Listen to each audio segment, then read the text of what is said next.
রহমতুল্লাহ। আমরা এখন দাঁড়িয়ে আছি সুনামগঞ্জ জেলার জগন্নাথপুর উপজেলার ঐতিহ্যবাহী স্বনামধন্য দ্বীনী প্রতিষ্ঠান বরাকাতুল ওয়াদা ইমদাদুল উলুম মাদ্রাসার সামনে। আমরা দেখতে পাচ্ছি একটি পিকআপ বুঝাই চালের বস্তা রয়েছে।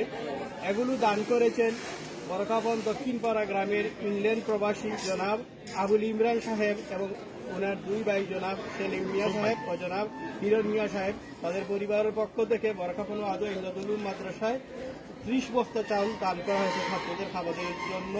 তারা সবসময় এইভাবে মাদ্রাসার যখন যা প্রয়োজন হয় তারা এবং এলাকাবাসী বরকাবন আদুয়া গ্রামের যারা ইংল্যান্ড প্রবাসে রয়েছেন তারা সবসময় মাদ্রাসার 3 মাস আছে খোঁজখবর সবসময় রাখেন। যখনই প্রয়োজন হয় সবাই এইভাবে খাদ্য পোশাক বিভিন্ন প্রয়োজনীয় জিনিস পাঠিয়ে দেন।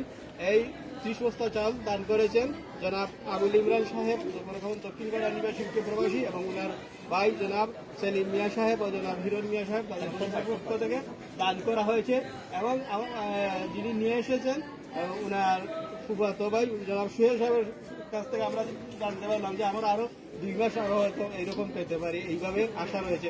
যারা যেভাবে দান করেছেন এবং জনাব আবুল ইমরান সাহেব এবং তার ভাই দয় এবং সবাইকে আল্লাহ তাআলা আরো বেশি বেশি নেক কাজ করার তৌফিক দান করুন, তাদের এই দানকে কবুল করুন, তাদের এবং আমাদের জিন্দেগান সবাইকে আল্লাহ তাআলা সর্বধরনের মঙ্গল দান করুন। আমিন।